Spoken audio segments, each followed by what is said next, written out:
أعوذ بالله من الشيطان الرجيم. بسم الله الرحمن الرحيم، والصلاة والسلام على مولانا وحبيب قلوبنا محمد وعلى أهل بيته الطيبين الطاهرين. السلام عليكم ورحمة الله تعالى وبركاته أيها المستمعون الكرام. هاي مسيب جلب تدب wonɓe heɗitade radio global fm 106.9 wonɗo matam. haray fo moɗon on salminama mawbe ka hikkori. haray wano gelorɗen non e nde ñalande teddunde yawmul jum'a, si o sa'i ɗo hewti karamokoɓe meɗen ɓen no wowi hewtude ɗo ɓeyditana en yoga e ko fewndi e diina meɗen. haray ko ɗum ɗo woni sabu hewtugol meɗen ɗo hande. haray ado en fuɗɗade mawdu on en salminay taw jooma nokkure nden weltano ɗemɓe jarɗenɓe yo allah subhanahu wa ta'ala ɓeydanɓe darajaji ɗin aduna e lahira. haray en salminay kadi karamokoɓe meɗen wowɓe senade ɗo nde tawata en wondaɗo hande e maɓɓe. ɗum ko karamoko mouhammad ba e ceerno alhassane diallo. haray ɗe geli ceerno alhassane hiɓe hawri e musiba accident hiɓe ka labitani ni taw en tori allah subhanahu wa ta'ala yakkinanɓe cellal ngal ɓe hewtita ɓe continana en golle ko ɓe wowi e waɗande ɗo. haray en salminiɓe nokku kaɓe hikkori ton. en salmini kadi samatu cheikh mouhammad boyi diallo e dendanagal karamokoɓe wonɓe e ɓeyditande en fi diina islamu kan, fino moƴƴiniren jikkuji meɗen no allah subhanahu wa ta'ala yiɗiri yarlori. haray hande kadi en hewti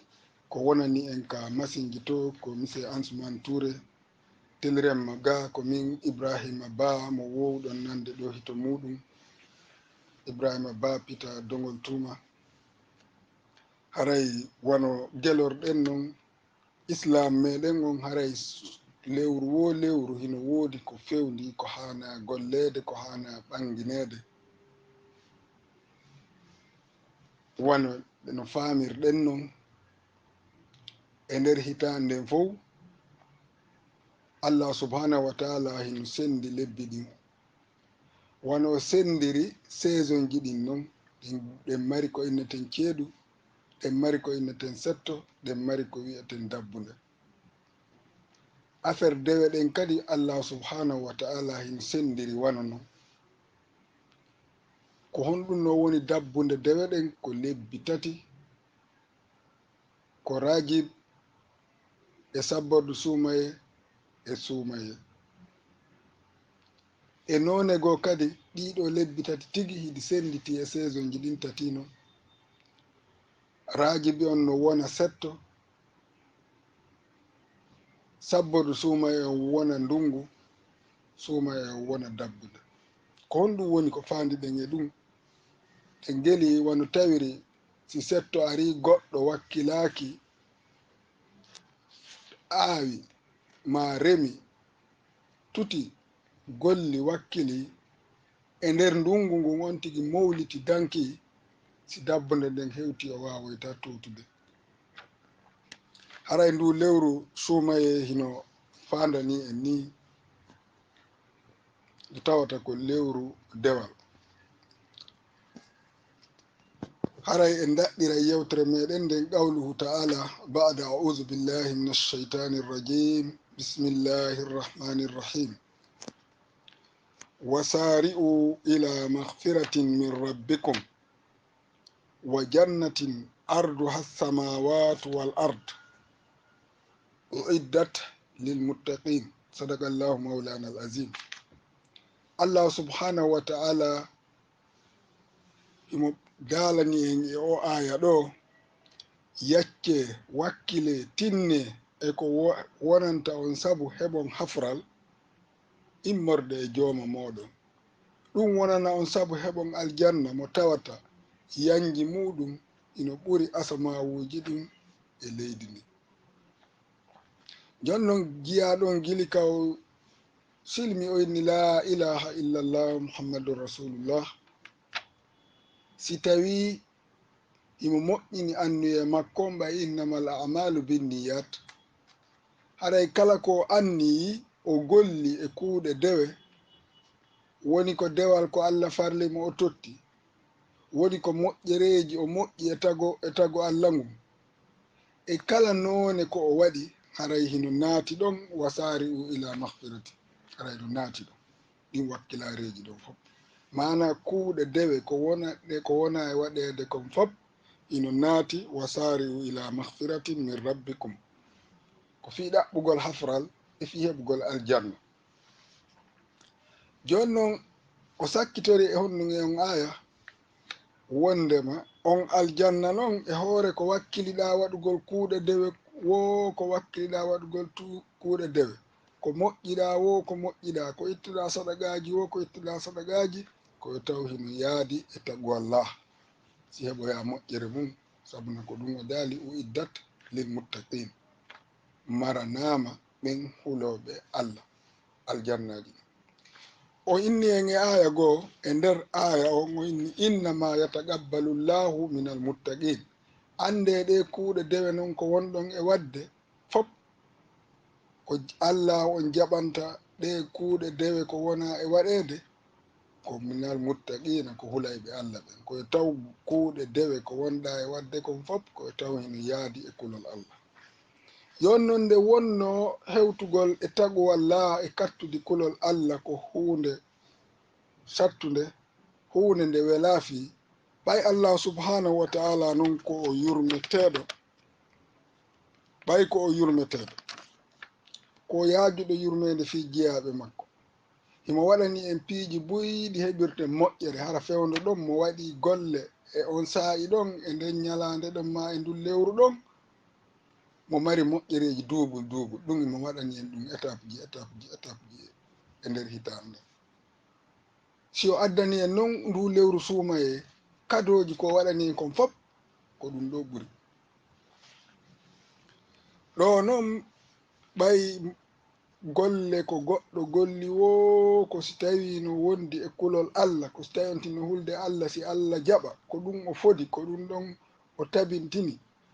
e zati makko, o okki en sabu yurmede makko ko wawen hewtirde e kulol Allah no ɓuri e yawirde. ɗum ko o suumaye ko ɗum waɗi si o daali bada audu billahi min alcheitani irrajim, bismillahi irrahmani irrahim, ya ayuha alladina amanu kutiba alaykum alsiyam kama kutiba ala alladina min qablikum la'allakum tattaqun. o noddi ko onon yo ɓen gonɗinɓe, ɓen hooliɓe ko hana hoolede kon, farlama e mon horugol, wata on ɗenƴito noon ko wano farlirano e ɓen feƴƴunoɓe, kamɓe ɓe muññiɓe waɗi ko wano noon onon kadi farlira e moɗon, onon e maɓɓe ko on gotum, ko musata on kon musudeɓe ɗum hari, kono ɓe wakkili no ɓe waɗi, haray onon kadi farlama e mon, ko fi on ɗum noon farlira e mon, ko fi on hewtu e tagu Allah, ko fi on heɓu kulol Allah. ɓay mo heɓali kulol Allah, Allah subhanahu wa ta'ala on o daali o jaɓata haray golle, innama yataqabbalu llahu min almuttaqin, ko Allah jaɓanta golle ko hulayɓe Allah ɓe. ko honɗum woni ɓay yewtere fof, yewtere no mari noneji ɗiɗi, no mari mafhum, no mari mantuk. mafhum on ɗon haray kala golle ɗe wonda e kulol Allah, Allah jaɓataɗe. joni noon o waɗani en ndu lewru suumaye fi no yawira hewtinde en e kulol Allah, si tawi hawri on tigui horirindu no hana horirede noon. Allah subhanahu wa ta'ala yaafo ceerno Ismail wonnoɓe Matam ɗo, kono ɓe feƴƴini Allah subhanahu wa ta'ala yaafoɓe, rowani ka suumaye ñalande aranere meɗen e waɗugol ɗo yewtere ka suumaye, ɓe makanno en ɗo maaku on maako ɗon saa'i wo saa'i suumay wo suumaye andintinɓe hoore mum wo e fii ɗum maako ɗon ko daɗɗude fii suumaye konko ɓe maakuno ɗon suumaye on ari ino no hindu darani fii yimɓe tato e nder ɓen yimɓe tato no woodi goɗɗo e ɓen ndu wawatamo nangude few no woodi goɗɗo e ɓen ndu nangay on tigi ndu jogito e nder tammayru on tigi fuutoyondu hiɗo woodi e goɗɗo tataɓo on ndu nangay on tigi ndu jogo hara on tigi fuutaki ndu ha lajal ƴettitoya on tigi yo Allah subhanahu wa ta'ala waɗi en ndu lewru suumaye wondu e arde ɗo o wurna en o tawna en hooren ndu jogito en hara en fuutaki ndu haalaje meɗen hewta ɓe maaku maako on ɓe inni yomen fensitu ko honɗum woni ɗum tawi ko honɗum woni ko ɓe faandi ko hollugo suuma e aray no woodi woɓɓe ɓe horata ɓe haajaka fiisko suuma e pus ɓen ɗon ndu nangali ɓe no woodi woɓɓe e nder suuma e on ɓe wakkiloto ɓe hoora ɓe golla dewe ɓe janga alquran ɓe ɗuɗɗina naafilaji ɓe itta sadagaji si suuma e lanni ɓe acciri ni ɓen ɗon ndu nanguno ɓe kono ɓe fuutike ndu no woodi woɓɓe ɓen ndu nangay ɓe ɓe golla ɓe hoora ɓe golla dewe tiiɗuɗe ɓe itta sadagaji ndu lanna ɓe kontinira waɗirgol wana noon kadi ɓen ɗon ndu jogike ɓe hettaki e jungo mayru Allah subhanahu wa ta'ala tawnu en e ɓen ɓe ndu jogitoto hara fuutaki ndu haray fewndo suumaye on ari premier suumaye on e nden jumaare sakkitinonde e nden lewru sabbodu suumaye wono tawiri no hawrodiri e meɗen ɗo enen kadi e nde hitande ɗo ko nde jumaare ɗo hande woni jumaare sakkitinde e nder lewru sabbodu suumaye on sayi nulaaɗo sallllahu alayhi wa alihi wa sallam ɓe waɗanno gonɗinɓe ɓen hutuba moftuɗo fii fewndo ɓen fewndiɓe ɗon e fii zamanuji aroyɗi si hutuba en jangimo wa'anayi en wasima ko fii men enen ɓe fewndiɓe ɗo tigi tigi tigi nulaaɗo sallllahu alayhi wa alihi wa sallam makirno e hille ko ɓe wuuriduno ɓen ɓe tugguno si taggi e mo be e nder on hutuba maɓɓe sen taskike mo ay en wawatamo jangude ɗo hande o fof ko enen ƴettay seeɗa e makko sen taskike mo poyenji 6 hino e nder makko ko honɗum woni ɗin poyenji 6 hino ton ko woni geɓal sen inni geɓal sen inni kaarijo heɓi haray mana o heɓi moƴƴere yonde ɗum faami hino ton kadi ko waɗata andintingol e nder maako ko andintinta hino ton ko rentinta hino ton ko rerɗinta on tigi hino ton ko weltinta hino ton ko suusinta e nder maako maɓɓe ɓe maaki ɓay ɗum fewndike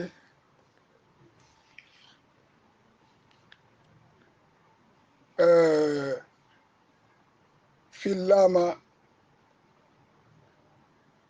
maako maɓɓe on wondema nulaaɓe sallllahu alayhi wa alihi wa sallam ɓe fewtituno gonɗinɓe ɓen ɓe maaki ayyuhannas ko onon yo yimɓe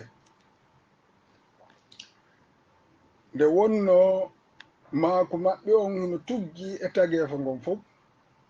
woni ko gonɗinnoɓe fewndo on sayi woni ko aroyoyɓe ɓe gonɗinaali taw ko ɗum waɗi si ɓe utilise on moɗon ayyuhannas ɓe maakaali ayyuhal mu'minun ɓe maaki ayyuhannas ko onon yo yimɓe bala ilaykum sahrullah fewndanike on ewtani on arani on lewru Allah ndu lewru allah noon hindu ardi e piiji tati bil baraka wal rahma wal maghfira hindu ardi e ko wondi e barki e yurmodiral e yurmede hindu ardi e yurmede hindu ardi e hafral mana hindu ari kala ko waɗɗon e nder mayru no wondi e barki kala ko waɗɗon no wondi e yurmede no waɗa kadi yurmodiral hakkunde moɗon hiɗon heɓa kadi hafranede e nder mayru onon tigadi hiɗon yaafodira e nder mayru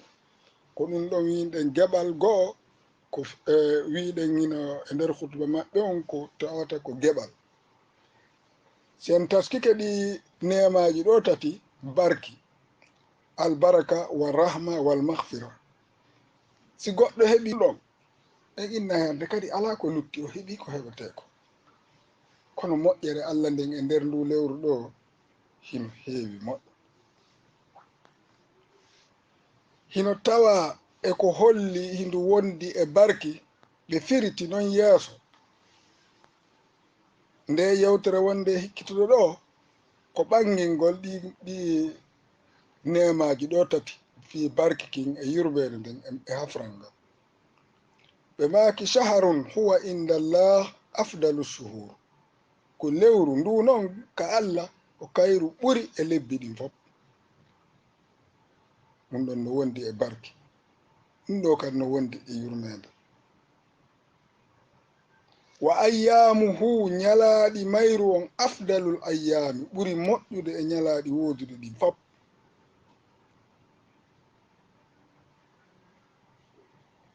ɗum ɗo hino wondi e barki hino wondi e yurmede hino wondi e hafrol wala yaalihi jemmaji mayru on kadi afdalul layali ɓuri moƴƴude e jemmaji ɗin fof en andi ko ñarol mare hoorete jemma haray on tigi hoora kono fo e muɗum haray moƴƴere hino wodani on tigi barki hino wodani on tigi yurmede hino wodani on tigi hafranede hino wodani on tigi wa sa'atihi afdalu sa'at sa'iji may wonɗi e nder lewru sumayindu leereji ɗin koko ɓuri moƴƴude e leereji woduɗi ɗin fof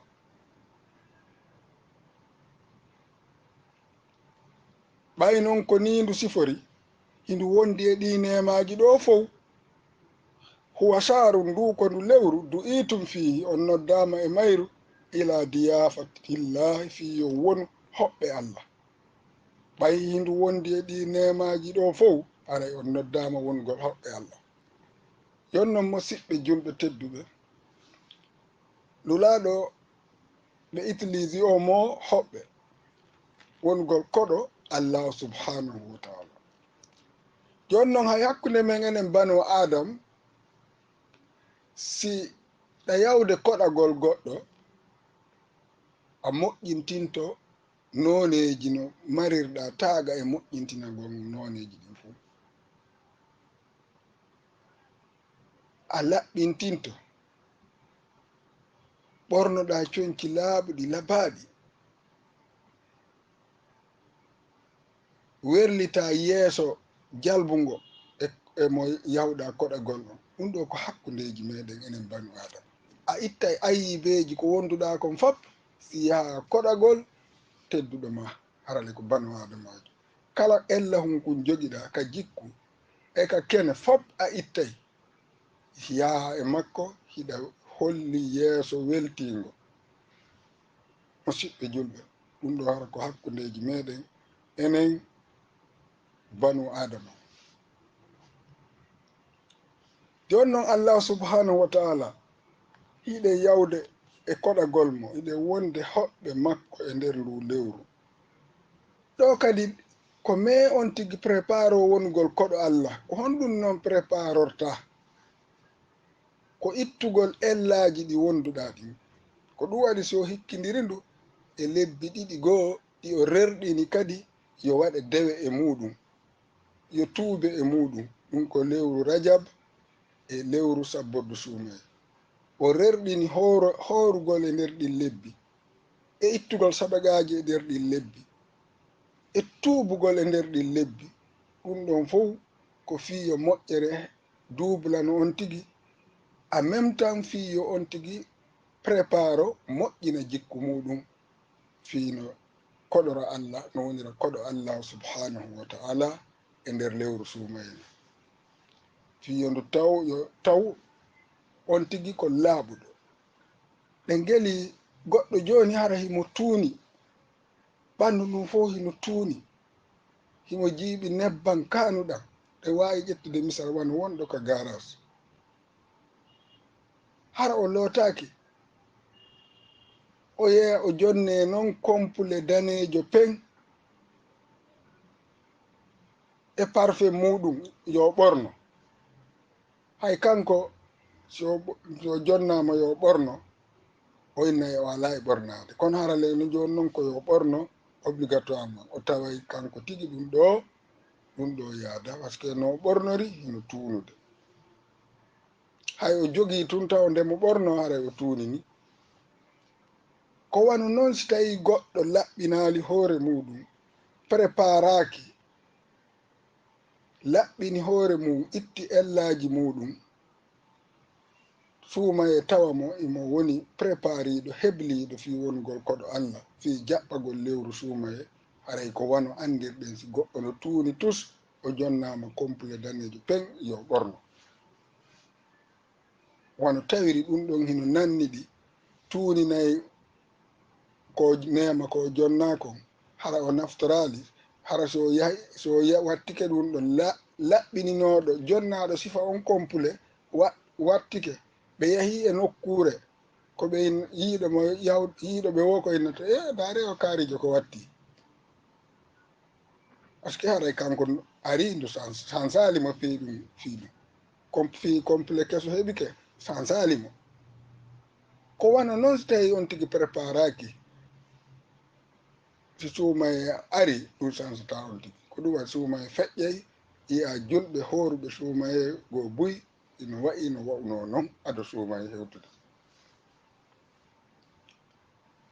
ko ɗi lebbi ɗo ɗiɗi rajib e sabborde suumaye woni préparorɗi ɗin fi habbagol suumaye joni noon no wawa wonde goɗɗo inna hari humpitaki na ɗum wakkilotono e rajib e sabborde suumaye no ɓurtira waɗirde dewe waɗa korka waɗa sadagaji préparo aɗo ndu arde hari andali ko wano noon haray no luttiɗo balɗe ɗo yo sabborde suumaye ndu lammi e nder ɗe balɗe ɗo on tigi no wawi allahu ko rahimu on tigi no wawi retifiyade no wawi wakkilade tubana Allah sino jogino konnagu hakkude mum e yimɓe goo yaha moƴƴina on konnagu sino taƴodirno e yimɓe yaha itta sino tooñi yimɓe itta moƴƴintino e nder ɗe balɗe ɗo kadi jogon lannode sabborde suumaye hino tawa e ko rerɗina horugol balɗe ɗiɗi ma tati hikkodirɗe e suumaye ɗen on tigi hoorade annuye timmintingol lewru sabborde suumaye e korka fuɗɗo lewru wajibu ndun suumaye kadi jogidira on tigi no wawi heblorde ɗum ɗon Allah rectifiyanaymo yeru ko tawi hari o waɗali sifa ɗum ɗon e nder rajib ma e fuɗɗode sabborde suumaye ko noon on tigi wawata wonirde koɗo Allah subhanahu wa ta'ala fi jaɓɓagol ndu lewru suumaye si en woni noon hoɓɓe Allah ka lewru suumaye haray ko honɗum kanko mo koɗoyɗen on ko honɗum o woni en e waɗande e nema wa ju'iltum fihi min ahli karamatillah o waɗama on woni e nder ndu lewru ko woni ɗon ɗo hoɓɓe Allah ko o woni yimɓe jeeyaɓe tedduɓe ka Allah subhanahu wa ta'ala e nder ko honɗum o teddiniri on e nder ndu lewru suumaye ɗo ko tawata on teddiniraka sifa on none ɗum o teddinirali on sifa on none ɗum e ɗiya lebbi 11 kono ɓay on woni koɗo makko ɗen geli sa heɓi koɗo tedduɗo giɗo ma a waɗanayimo neema a waɗanayimo kado ko tawi hari sago ma haray so tawi ko hakkunde men enen bano adama hara hari o waɗanaka sifa ɗum ma hay si hari o anama hara an a waɗanalimo sifa ɗum sina tuma o ari o koɗima kanko Allah subhanahu wa ta'ala ko wonɗen kon fof nemaji ko jogiɗen kon fof ko kanko woni en e waɗande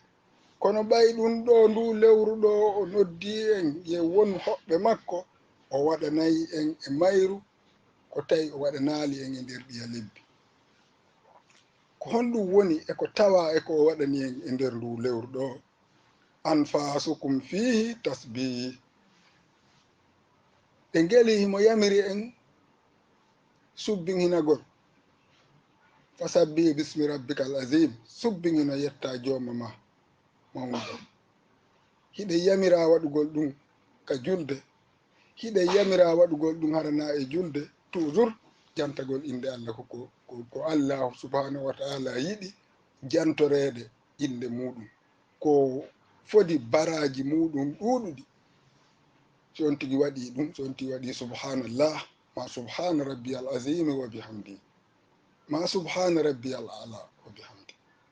baraji boy Allah hino fodi e ɗum jon noon ɓay en woni koɗo makko e lewru suumayendum konko fodunomo inni subhanallahi subhana rabbiyal azimi wa bihamdihi no mari baraji dongal e nder lewru suumayendum si on ti ƴawni foofango o windante ɗin baraji wi'uɗo subhana rabbiyal azimi wa bihamdihi harana e nder lewru suumay so jippintini foofangon kadi o windane wano ɗum joni noon popal ɗin ɗon ɗon no continue ko ɗum ɗon waɗi gurdam wontiɗa ɗum ɗon no continue anda adadu foofango ko wonti woni e foofude si wona kanko Allah subhanahu wa ta'ala ɗum ɗo fof ko sabu ko tawde en woni hoɓɓe Allah subhanahu wa ta'ala wa nawmukum fihi ibada ɗoyngol moɗon e nder lewru suumaye ko dewal ɗen geli noon e nder lebbi heddiɗi ɗin ɗen geli makunu laaɗo sallallahu alayhi wa alihi wa sallam rufi alqalam an thalasin karambol winday ngol kuuɗe neɗɗo ngol hino ɓantana yimɓe tato anna'im hatta yastayqiz ɗaniɗo ha tuma o fini wo o windantake ko moƴƴi o windantake kadi ko boni ɓe makiti ɗo wal majnun wasabi kono mahallu yewtere men nden ko fii ka ɗoygol ɗo jon noon ka suuma e ɗo kan ɗoygol ko wonɗon e wadde kon si on tigi no ɗaani haray no windeede tun dewal baraji no windeede tun ko ɗum waɗi si wiwɗen koɗande nde koɗiɗen allahu subhanahu wa ta'ala o waɗanayi en ɗon kado ko o waɗanali en haynde wootere o waɗani en ɗum ɗo woo e nder lewru suumaye ɓay noon ɗum ɗon heɓi kewo e nder lewru suumaye yo Allah subhanahu wa ta'ala pooɗu en duuɓi ɗin ndu tawa en ɓay ɗo e raɓɓirude muɗum no woodi ɓe tawatake mi anda si ko min wonɗo e wowlde ɗo e si ko onon wonɓe heɗitade ono si Allah subhanahu wa ta'ala tawni en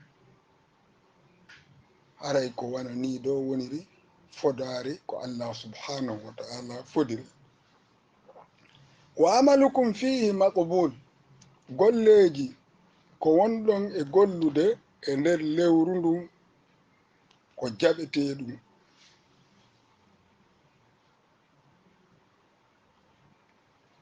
jaɓeteɗum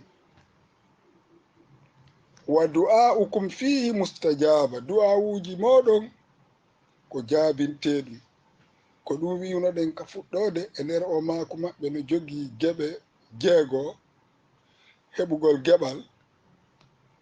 e heɓugol e rerɗugol fii waɗugol moƴƴere si tawi neɗɗo ko gonɗinɗo o yewtama jaka yo moƴƴere hino wodiri ni e lewru suumaye, si tawi ko gonɗinɗo ɗum ɗo rerɗinaymo wakkillinaymo ɓurtaymo wakkilde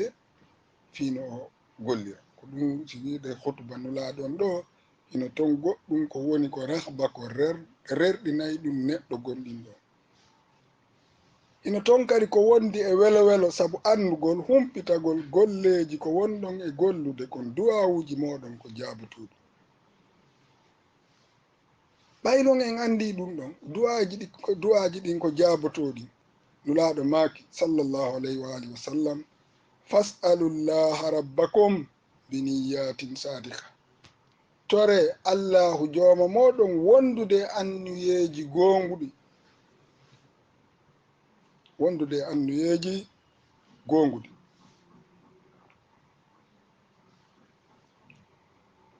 wa qulubin tahira, laaɓuɗe e ɓerɗe laaɓuɗe pos. honɗum noon torotoɗon mo ɗum ɗo ko ɓe maaki ɗo tore allah jooma moɗon annuyeji laaɓuɗi gonguɗi e ɓerɗe laaɓuɗe. ɗum ɗo ko nerɗe balɗe ɗo gilandema ni ara jiyaɗo yo fewtito allah toragol. ɓay ko honɗum ɓe yamiren ɗo yen toro an yuwaffigakum li siyamihi, fiyo allah hawrin ndin on e horugol lewru suumaydu. ɗum ɗo ko gilandema ɗo ni adadu hewtude ɗo torotoɗen yo allah subhanahu wa ta'ala wallu en hawrindina en e horugol ndu no o yiɗiri non, o yarlori non, no fodiri mo gerdi non, heɓa e nde moƴƴere ko fodi e mayru,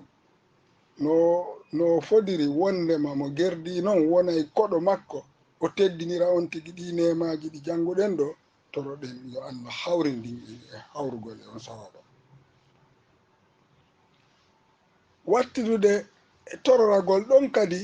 yo hawrindin en e jangugol deftere allah nden e nder lewru suumaye ndun. deftere allah nde na e nder lewru suumaye to jangete, kono ɗon hino tentini ɓaywano famir no gelorɗen non. kala moƴƴere nde golluɗa e ɗiya lebbi tawata no mari baraji buy, ka suumaye ɗo kan aray no duubli en yii du hay siɗa ɗani iɗa mari ɗa windanede baraji, si a foofi iɗa windanede baraji. andila ɗum ɗon hina an woni e wadde, hina an woni e ƴawnude foofago ma jippinago, hina wakkilare ma wonɗa e waɗirde ɗum ɗon. ko allah wonɗo ma e foduɗo sa waɗi ɗum ɗon a heɓay ɗin baraji ɗon, ko kan kadi wonma e waɗande ɗum ɗon. allahu rahimun li ibadi, allah ko yurmeteɗo jiyaɓe makko. allahu akbar. fa inna shaqiya,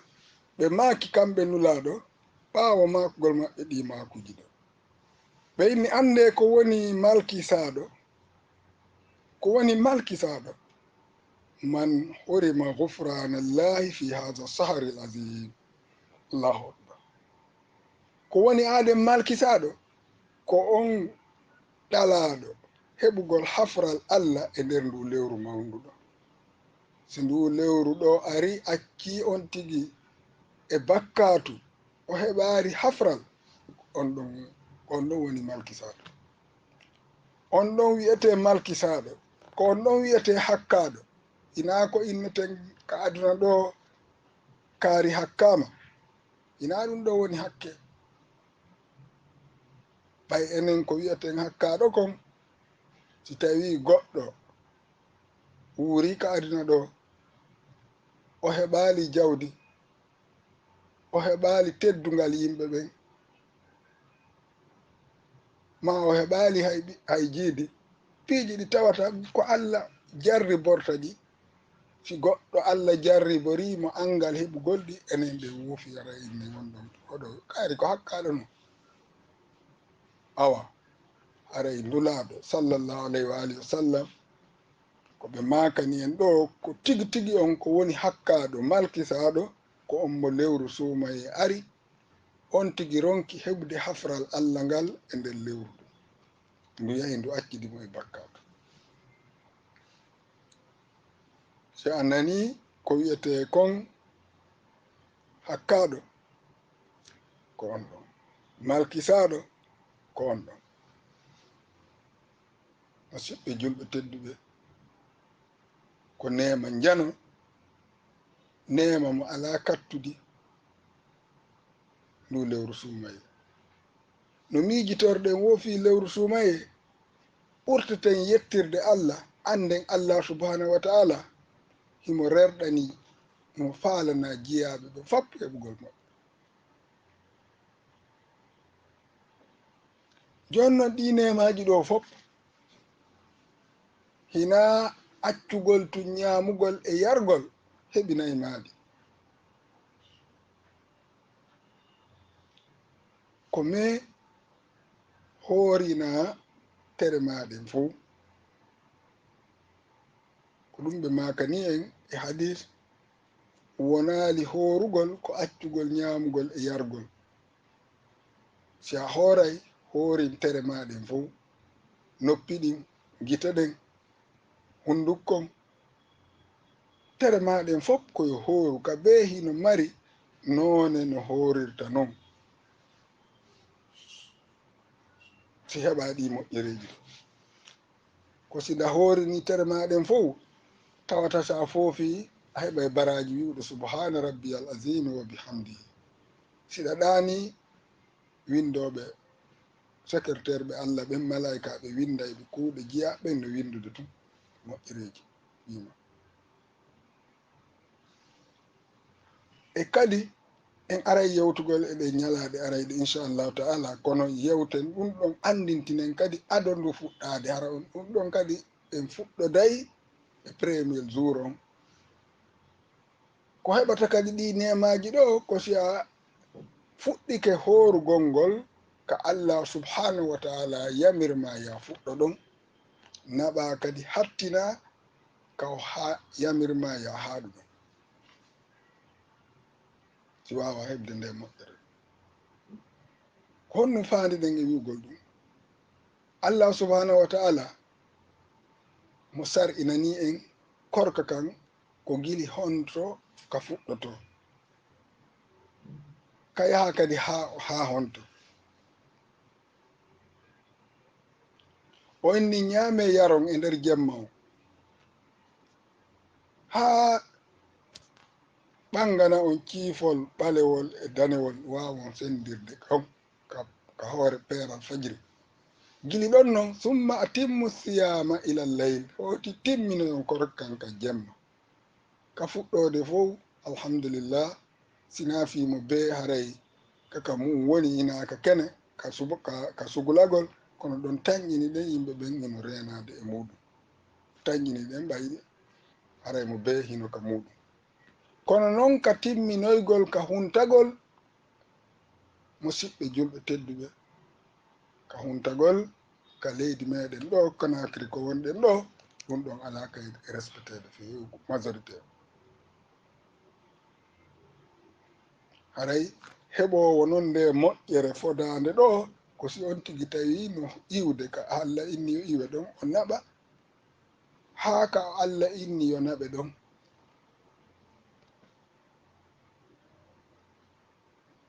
ko wonna e hawjede fi muɗum fi ñamugol ɗum no ɗen hani taw yeƴƴintinde hoore men ñamugol koye honto jeeya e nder geɓe islam ɗen. ko farilla,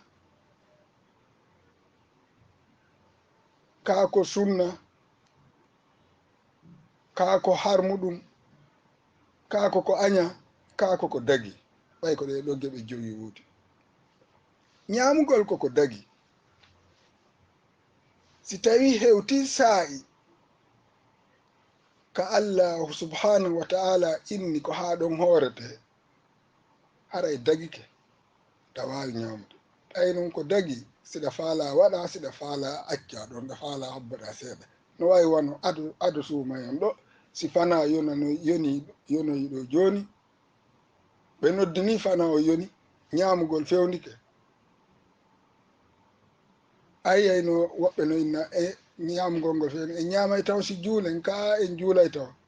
ina ok juulen taw fof fottana juulen taw andi ñamgol ngol ko hunde dagiinde ɓay ko dagi hewtaali ka tawata wonki yana e jooni ko si yahi haa hewti hara si on ti ñaamaali wonki yana e jooni hara iwa e déplace to iwa ka dagagol arta ka waajib arta ka waɗɗagol kono fewndo ka huntete ɗo hewtanaali taw wonkiikin haa ka tawata ki yana e jooni si ñaaki ki ñaamaali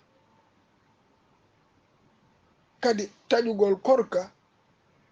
annen ko honɗum woni tigi tigi taƴugol korka taw premier ko taƴirte korka kon ko taƴugol annuye on honɗum won taƴugol annuye on si saayi o yoni jemma on naati ka miijitiɗa ɗo wo a joni silam faalami ñamay ara ya taƴi annuye on ara ya huntike gini ɗon noon ɓay ñamgol ko dagi a faala ñama ɗum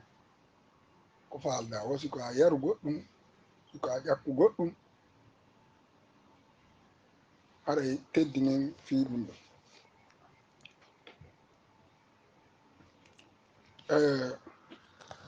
musidɓe julɓe tedduɓe haray sa'i meɗen on hina ko jooti naɓen ɗo ok haray joni en jonnay onon ka yasto yeru mintaji raɓɓiɗuɗi ƴuttuɗi ɗo ɗin tawi no woodi ko landitoto ɗon landito ɗon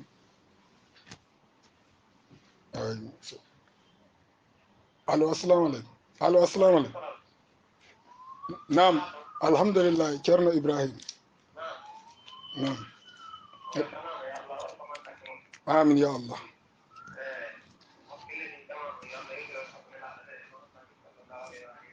amin ya allah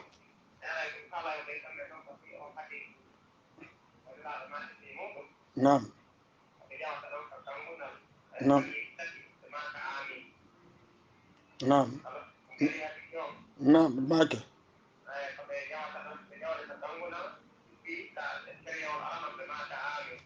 nam nam joni siɗon manditima ɗon hatta ɓeydita noon en ɗon na ɗum waɗen nam nam nam nam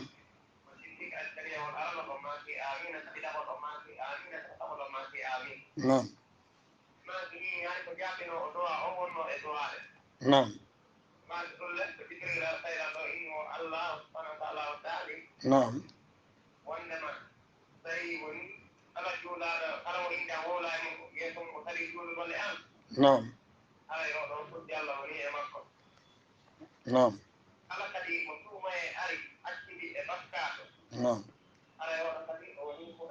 nam nam nam nam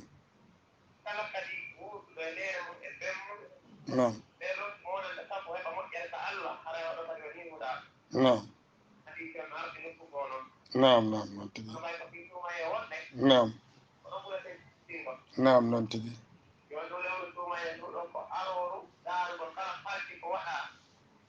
nam nam